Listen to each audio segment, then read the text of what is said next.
Hello and welcome to our discussion today on the concept of cellular aging. Cellular aging is an independent risk factor for multiple debilitating and chronic diseases such as Alzheimer's disease and diabetes and cancer and multiple other chronic diseases.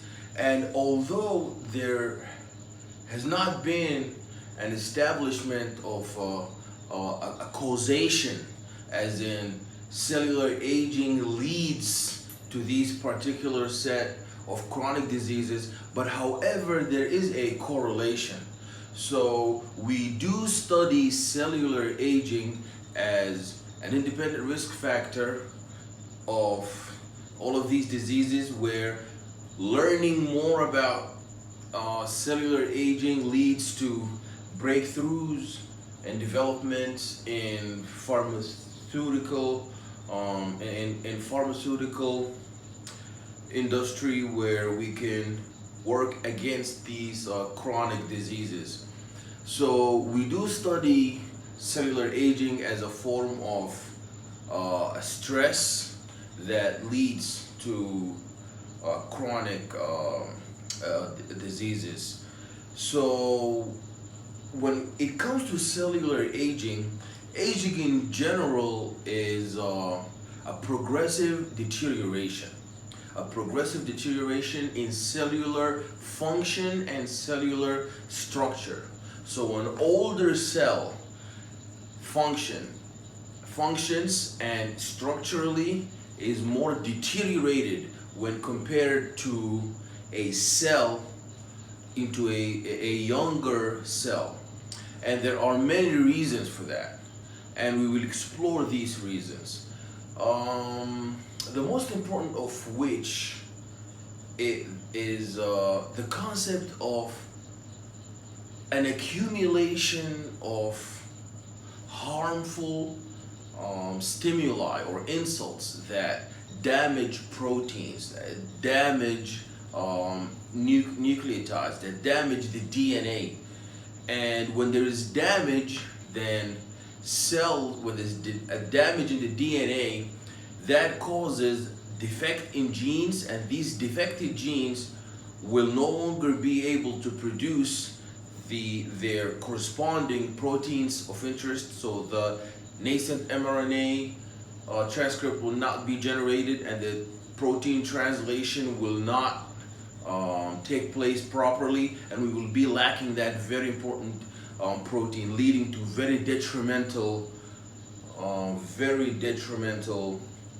consequences. So sometimes a defective cell would be so harmed that the proteins responsible for DNA repair are not working. So when DNA repair is not working, then cells will immediately die and deteriorate they will deteriorate in function and structure, leading to cell death. The other very important concept we will talk about today is telomeres. So telomeres are enzymes that are very similar to the ends of shoelaces. Aren't there plastic wrapped pieces, very small pieces of plastic wrapped around the ends, the edges of shoelaces to protect them from attrition and destruction and loss? So the same thing in our chromosomes. At the end of these linear chromosomes, we will have caps, we will have shoelace ends, but they're not made of plastic. They're actually repetitive or repeating codes of repeating non-coding repeats of DNA. And these nucleotides, the most important thing to understand is they get with each round of replication, they get shorter. So with each round of replication that the cell undergoes, these telomeres will get shorter until they reach a stage where they are not there anymore. So now these ends of the chromosomes are exposed, and that would immediately spark and trigger a response called the defective DNA response. So now the cell will immediately undergo apoptosis, and we would lose that cell. We would lose the cell and its ability to generate these proteins and participate in the metabolism, whether it's catabolism or anabolism. So let's begin our discussion for today. The first thing I would like to show you, if you'll excuse me, we would first discuss what are the main causes that lead terminally to cellular aging. The first cause is environmental and metabolic insults. So in terms of ultraviolet radiation and in terms of metabolic insults where there is an infection of a microbe of some sort that releases a toxin, or if we're dealing with some oxidative stress where reactive oxidative species are present in the cell, that leads to damage in the DNA. Multiple damages to the DNA of the cell produces mutations in the DNA. Multiple mutations in the DNA gives us accumulations of mutations in the DNA. That would immediately, when we have a cell that is heavily mutated in the genes, that means the genes cannot give us the mRNA. And if the mRNA is not produced, that means we're not going to translate that mRNA into the desired protein of interest. So if the protein is not there, the job will not be done. So that means the cell's function will decrease, and immediately the cell will try to get rid of itself properly by committing to a biochemical pathway such as apoptosis. So when the cell, before it commits apoptosis, when the cell accumulates that damage in the DNA, that leads to decrease in cell function, and then the cell moves toward cell aging. And then after cell aging, I did not write it, but I should, and I will right now. And that is the next step after cell aging is, what is the next step after cell aging? It's cellular cell death. And then we have cell death. So one of the ways that cells age and move towards death is environmental and metabolic insults, such as ultraviolet radiation, or some trauma or damages, or some metabolic byproducts that are not removed properly, some metabolic waste, or some defective enzymes that participate in metabolic pathways. These enzymes have not been generated due to a defect in genes, and that defect in the genes was caused by some oxidative stress of some sort. Then that leads to accumulations of damages in the DNA, and the damages of the DNA leads to decreased cellular function and cell loss. That leads to cellular aging, and now we are a step closer to cell death, and the cell dies. Now let's talk about the second pathway, and that is telomere shortening.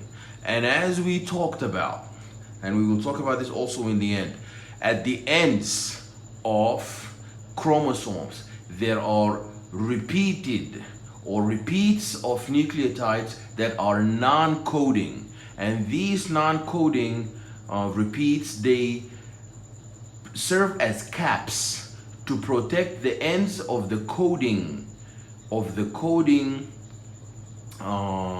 nucleotides in the chromosomes. And with each round of replication, they get shorter. these repeats get shorter until they are not there anymore, and that would immediately spark a apoptosis that will immediately trigger the DNA damage response, and that would lead to apoptosis.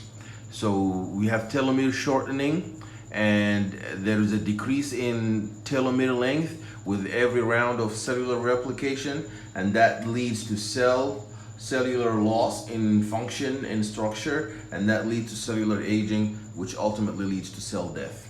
The last pathway that cells age through is the abnormal protein homeostasis. We have a balance where there is a balance between protein generation and protein degradation. So we have to have a mechanism, the body has, or the cell has, a mechanism of properly removing misfolded proteins.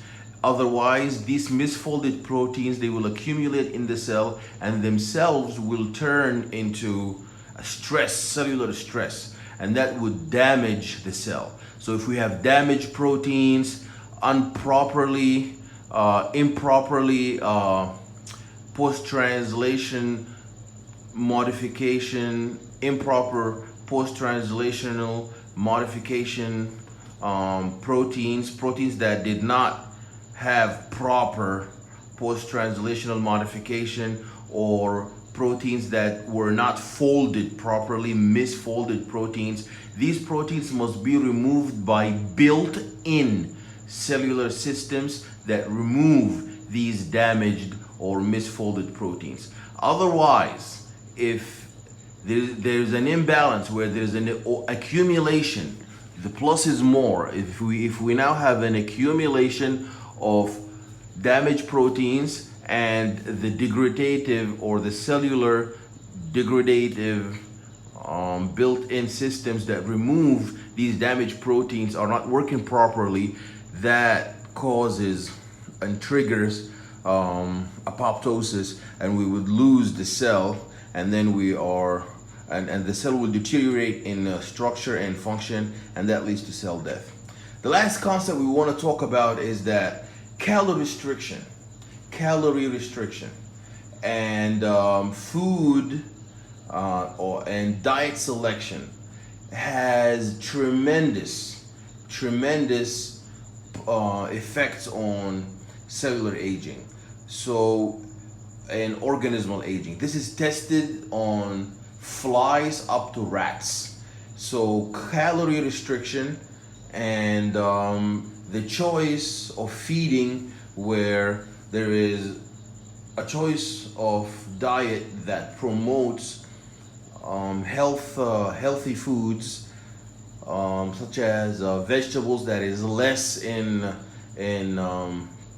that is more or less balanced intake of carbohydrates and proper intake of proteins, that leads to the promotion of cellular health, and we would delay cellular aging and cell death.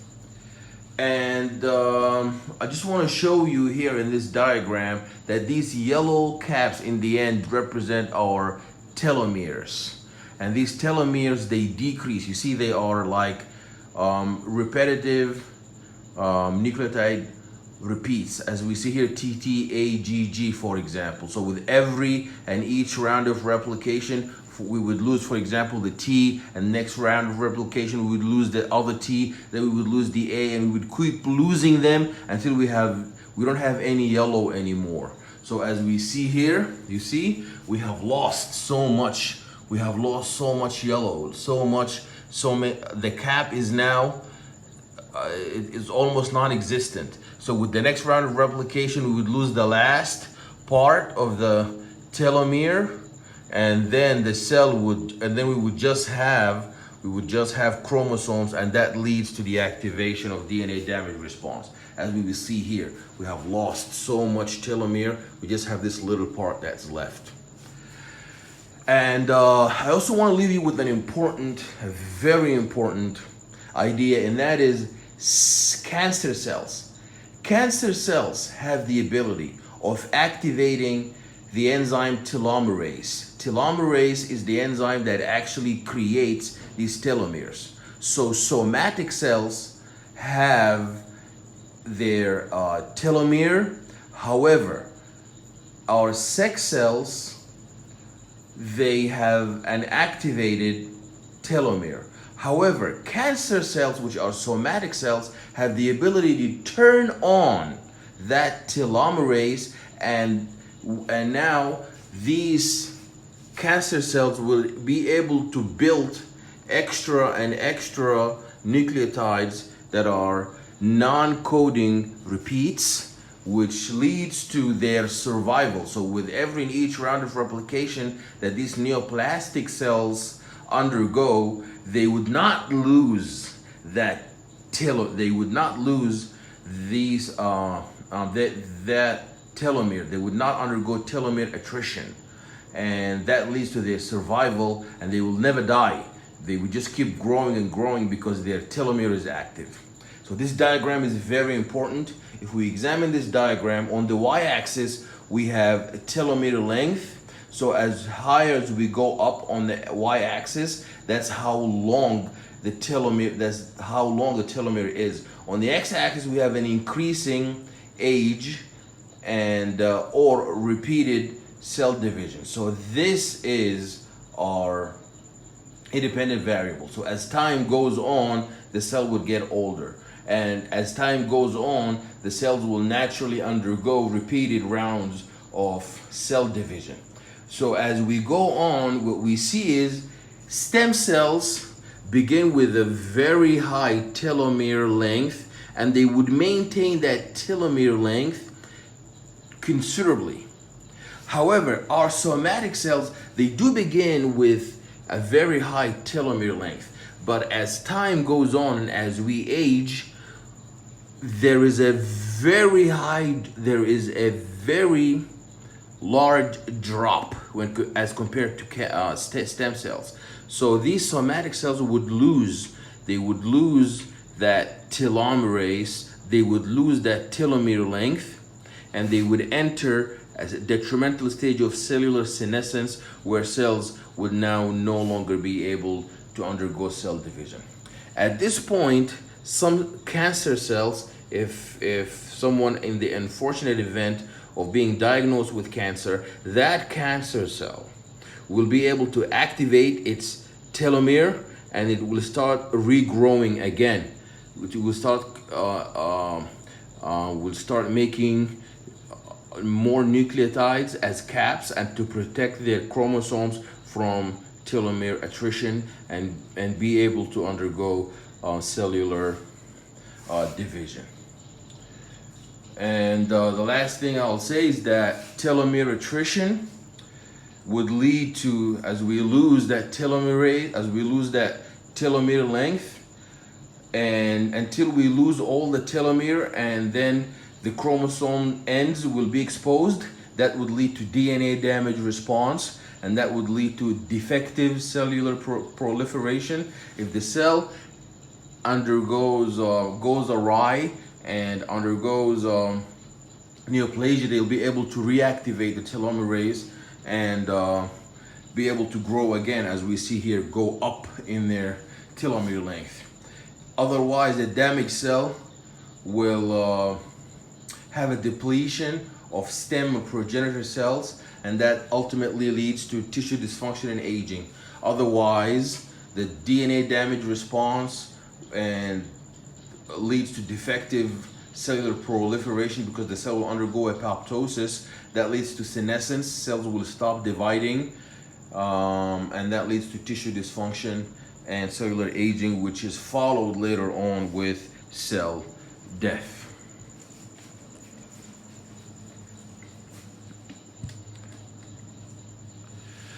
Okay, so I hope we have a very good first step where we discussed that cellular aging is one of the independent risk factors. Why do we study cell aging? Is because it's an independent risk factor. It's like an inverted pyramid, where the younger you are, the inverted pyramid represents the association of debilitating and chronic diseases. Where the younger you are, the less probability or the less prevalence. And as you go up in age, the more chance you're gonna get until you reach that very old age, and then you're gonna be dealing with so much. It's like cells are running out of steam. Cells have divided so much. Cells usually undergo 50 rounds of replication, and the cells have replicated so much throughout your lifetime, and that leads to the exposure of much of the DNA now and its loss of telomeres, leading to the activation of defective DNA response, leading to cellular apoptosis. So cells will no longer be able to carry out their structural integrity, and functional capacity will not be at its ultimate, and that leads to cellular aging, which is the step that precedes cell death. Thank you very much for your attention, and see you in our next lesson. Thank you.